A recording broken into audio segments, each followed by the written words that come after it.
लोकसभा चुनाव का आगाज हो चुका है और इसी के साथ नेताओं के बिगड़े बोलों का भी आगाज हो चुका है।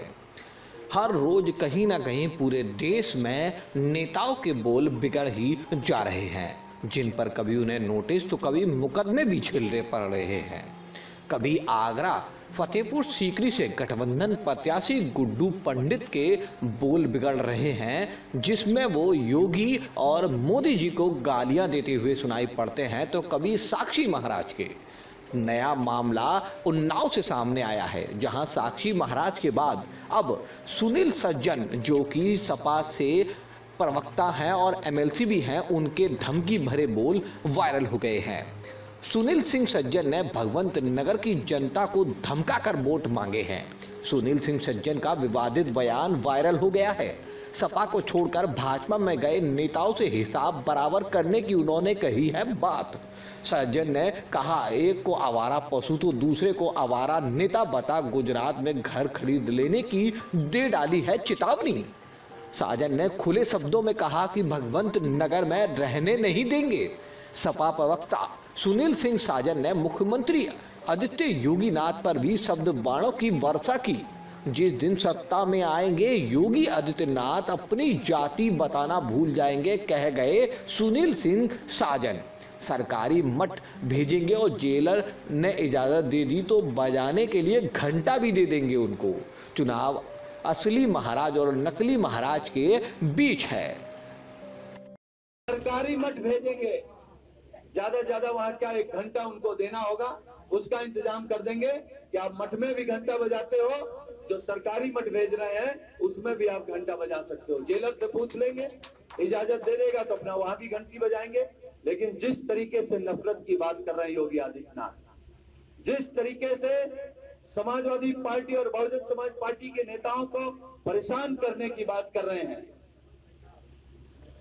हम तो ये कह रहे हैं, आप तो सरकार में बता रहे हैं हनुमान जी किस जाति के हैं। जिस दिन हम लोग सरकार में आ जाएंगे, योगी आदित्यनाथ अपनी जात बताना भूल जाएंगे कि वो किस जाति के हैं। हम लोग सारा हिसाब किताब रखना जानते हैं, गड्ढा तो सारे पूरे कर लेते हैं।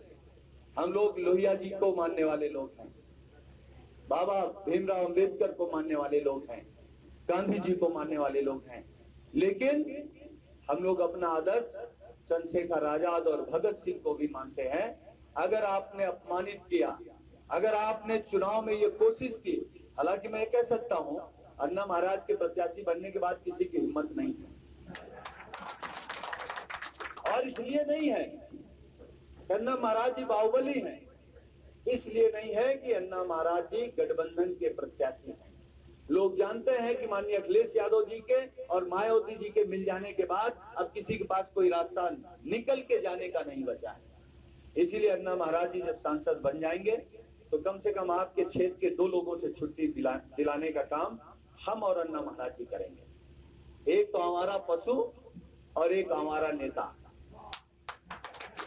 इस विधानसभा में हमारा नेता बहुत है और बहुत ऐसे लोग भी हैं जो सरकार में हमसे आपसे भी मदद ले गए होंगे, लेकिन आज कह रहे हैं कि हम मोदी जी के साथ हैं।